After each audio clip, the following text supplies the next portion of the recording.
জাতীয় যে সমাবেশ ডাকা হয়েছিল, কে কে গেছিল একটা হাত তোলেন তো। আলহামদুলিল্লাহ, অনেক ভাই গেছে। সেখানে আমাদের আমির জামাত ডাক্তার শফিকুর রহমান সমাবেশের বক্তব্য রাখা অবস্থায় কয়বার পড়ে গেছেন? বক্তৃতা কি বন্ধ করছেন? বন্ধ করছেন? আবার উনি যখন অসুস্থ হলেন, ওনার ওপেন হার্ট সার্জারি করা হবে, ওনার পরিবার জামাতের নেতারা বললেন বিদেশে নেওয়ার জন্য। উনি বললেন আমি বিদেশে যাব না, আমি দেশে চিকিৎসা নিব। চিকিৎসার পরে ডাক্তার বলছে ওনাকে 2 মাসের ফুল রেস্ট। কমাস? উনি 1 সপ্তাহ পরে কাজ করা শুরু করে দিচ্ছেন। 1 সপ্তাহ পরে কি?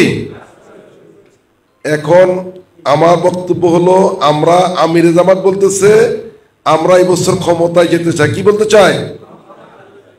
কোথায় যেতে চাই? রাষ্ট্রীয় সরকার গঠন করবে কে? এটা হলো কার বক্তব্য? আমিরে জামাতের দৌড়ে 100 মাইল ন 1000 মাইল স্পিডে, আর আমরা যদি দৌড়ি 1 মাইল স্পিডে, তাহলে কি লাভ হবে?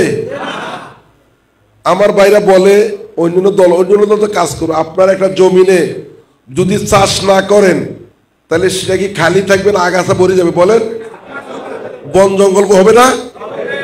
আমরা যদি কাজ না করি আরেক পার্টি তো কাজ করবে।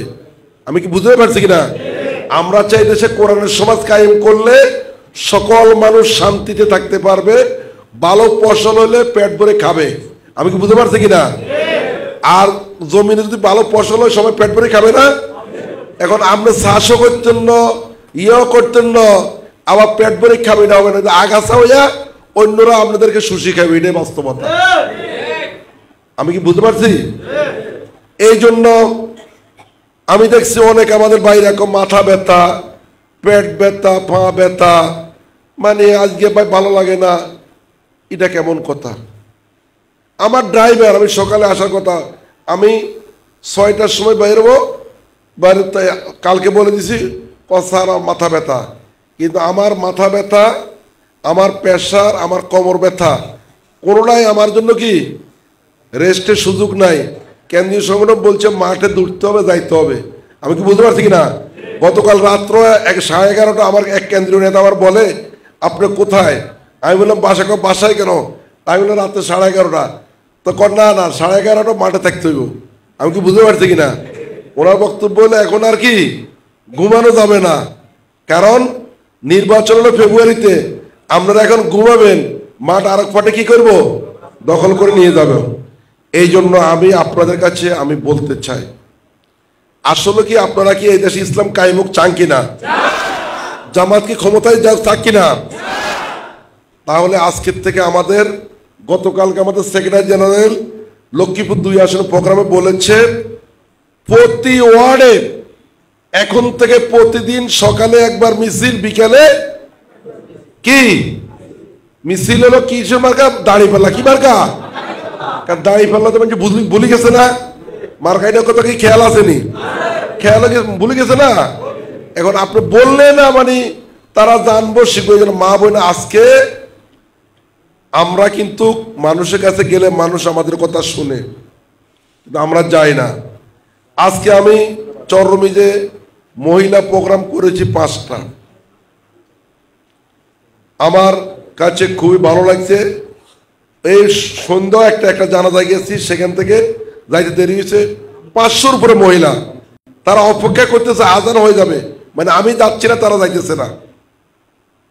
কি এটা একটা ভালো দিক কিনা বলেন? এখন এই ভালো দিককে আমরা কাজে লাগাই। এখন আমরা যদি নেকে তাল দিয়ে ঘুমান আর বলেন যে আমার মাথা ব্যথা, পা ব্যথা, তাইলে এই দেশে ইসলাম বিপ্লব হবে না। এই জন্য আমি আজকে আপনাদের কাছে বলতে চাই, আজকের থেকে আমরা প্রতিদিন প্রত্যেকের এলাকায় সকাল বিকাল পুরুষ মহিলা প্রত্যেকের কাছে কাছে আমরা জামাত ইসলামীর কথা দাঁড়িপাল্লার পক্ষে দাওয়াত নিয়ে যাব কিনা বলেন? যাব কিনা? না আমাদের মাথা ব্যথা করবে? আমাদের কেউ টাকা দিবে না, আমাদের টাকা দিয়ে আমরা কাজ করবো। আমি কি বুঝতে পারছি কিনা? আমাদের আমির যেমন গতকালকে সেক্রেটারি জেনারেল বলেছে, আমাদের ঘরের থেকে পান্তা ভাত খেয়ে বের হতে হবে, কোথাও যদি পেটে পকেট না লাগিয়ে যায় সেখানেও বাইরে বলবেন ভাই ঘরে কিছু আছে কিনা, মনে জোর করে বলবেন ভাই দেন আমার একটু কিছু খাওয়াইতে হবে। আমি কি বুঝতে পারছি কিনা?